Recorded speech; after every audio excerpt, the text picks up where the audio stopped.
Hey there, today we are going to talk about the Niyamas, which is reprogramming our life for homeostasis.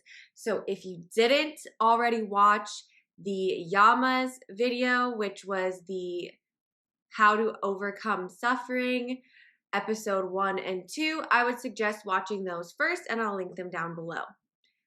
Other than that, let's get started today with the Niyamas. So as we discussed before with the Yamas, it is becoming starkly aware of the programs that are running our life. So our subconscious patterns towards, violence, lies, egoism, selfishness, that type of thing. So once you become aware of these things, what the hell do you do with this information? Well, today I'm here to tell you. The Niyamas work very integrated with the Yamas on overcoming these patterns. So it's not like you just spend a year on the Yamas and figure everything out and then spend a year on the Niyamas. They're working together in tandem. It's as you figure something out, as you have a light bulb moment, you use these tools right away to start working away on that thing. So let's go through them really quick. I want to keep this video short and sweet. So Saucha. I just love these names. I'm sorry. So it's orderliness and cleanliness of body, mind, and relationships. So this is detoxifying and purging out toxins in the body, through exercise, diet, water intake, keeping your body like a temple. What kind of things are you putting into your body? And are you regularly clearing those things out of your body, as I said, through exercise, diet, and water? And then we want to do this with our mind as well. What are we putting into our mind? Now you might think, what the hell are you talking about? What music are you listening to? What TV shows are you watching? What kind of imagery and sounds and basically brainwashing programming are you consuming through your mind? If you hang out with people that only talk negatively, that's going to affect your mindset. That's going to affect how you think about yourself and the world.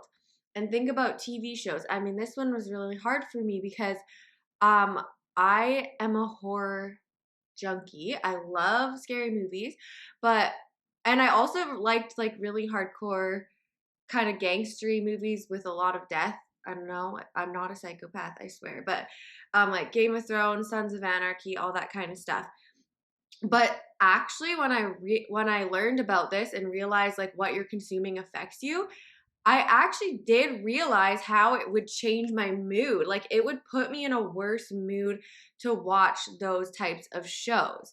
And I'm not going to control your life. Like do what you want to do. And it might not be overnight. I still watch scary movies from time to time because I really do like them, but I kind of try and keep them more spiritual.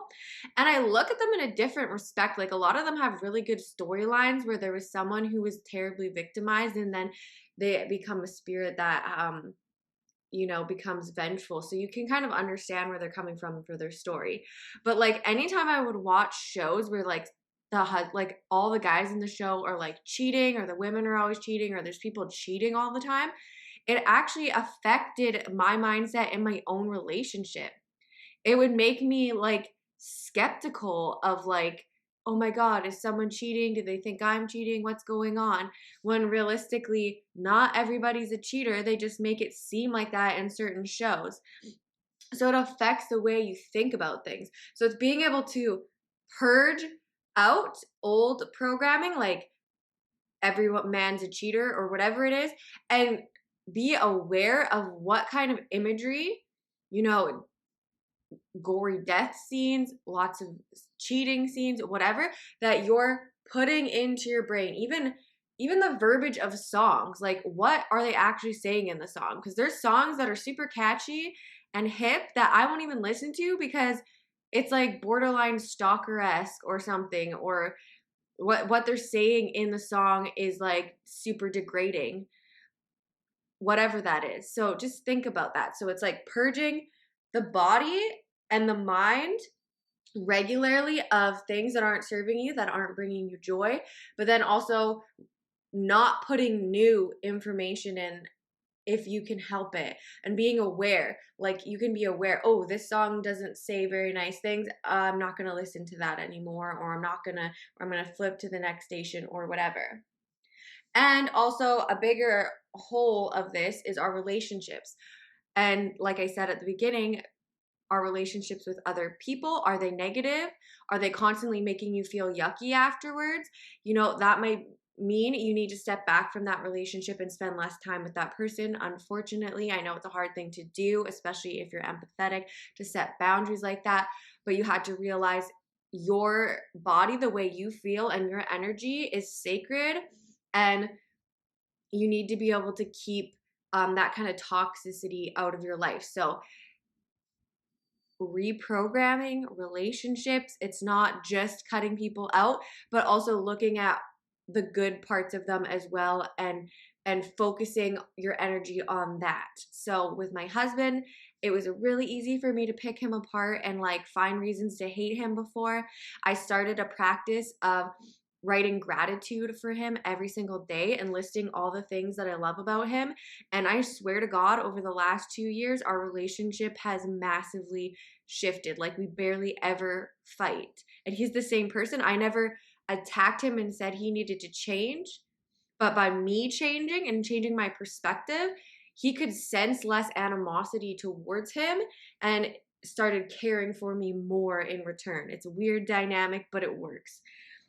The next one is Santosha, being content with life's circumstances. What is?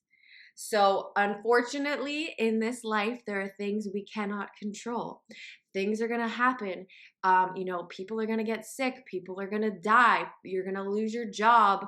Not necessarily, but you know what I mean? Like things happen that we have no control over. So we can lay down, throw ourselves a pity party, and get consumed in sadness, despair, and depression. And trust me, this used to be like my autopilot mind. I would just feel sorry for myself to the point of being sick, to the point of like crying for days and feeling like an empty shell of a person, and even contemplating suicide. So yeah, this is something that can really get to people, because it's like, what can I do? This is out of my control.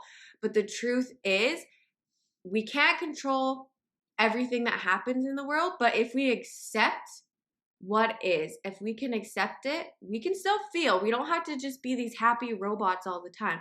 We can feel it, and then we can move forward with positivity and look for opportunities. I was listening to this book today, You Are a Badass at Making Money.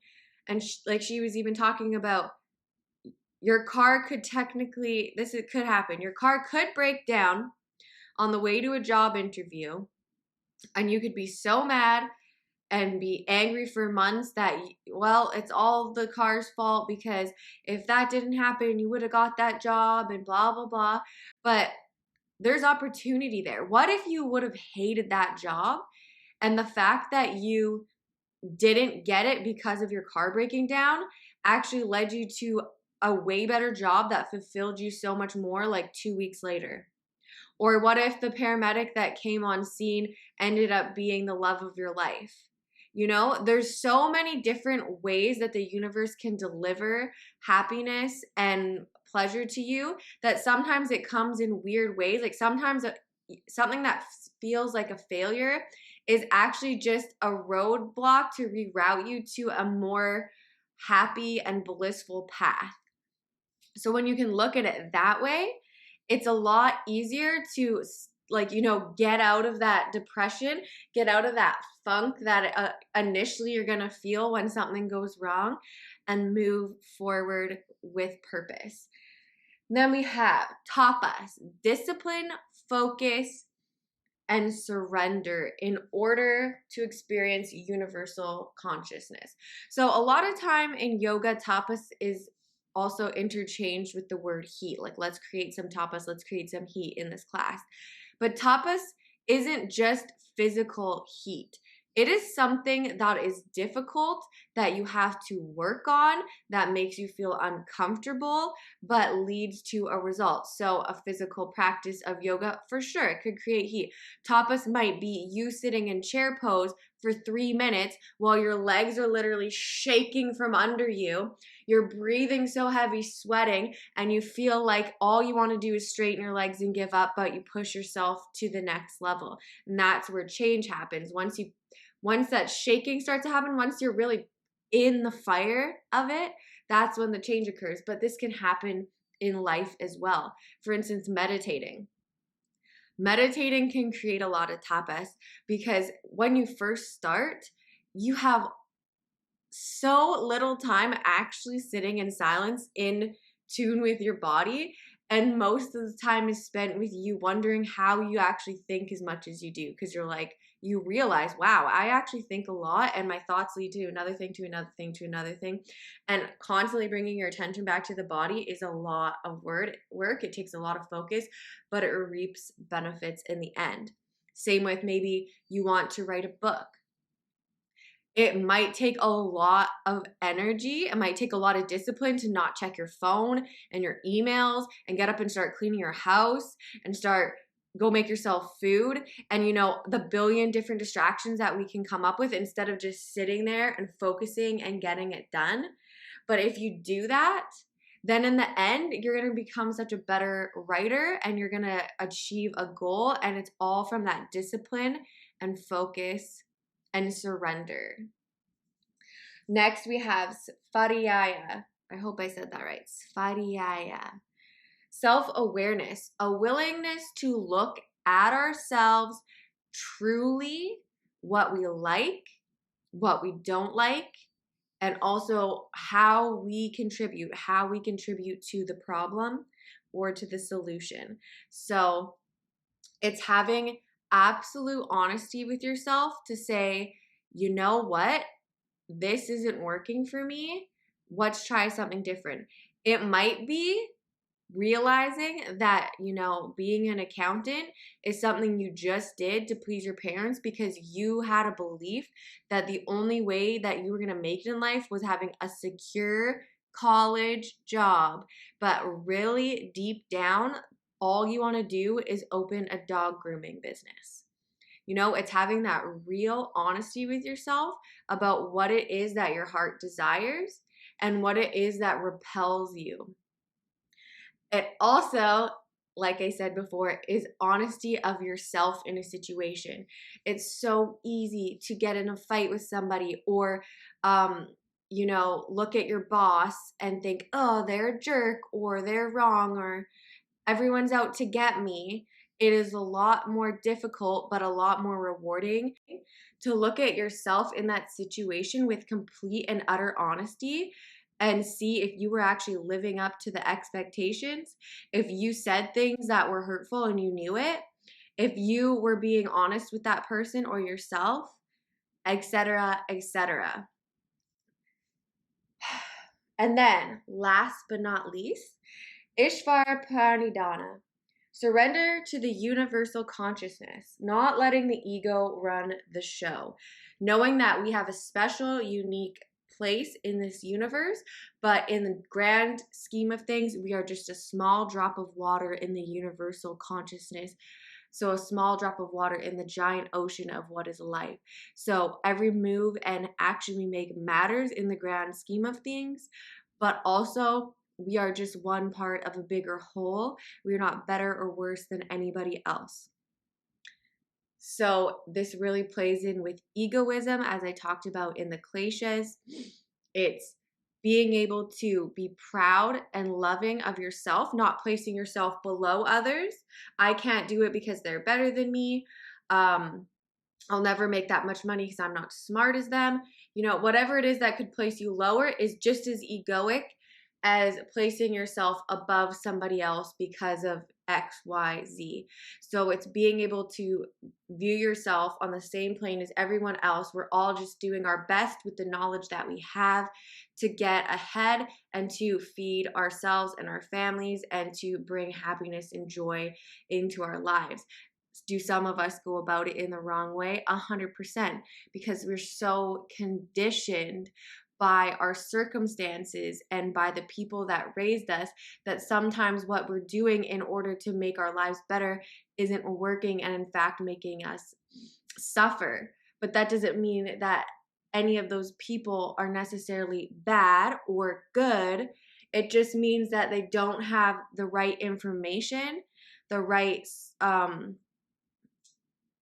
I don't mean smart information. I mean like the right information they're telling themselves. They don't have that inner work going for them to move forward. And then once you have that under wraps, you're unstoppable. So that is it for this video. I wanted to keep it short and sweet for each one.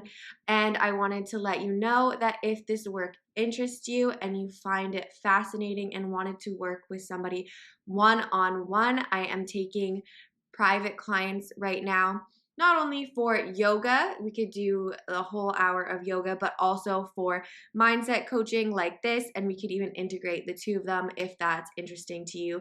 Check out my website, my website link down below if you're interested to sign up, and I will see you in the next video. Bye!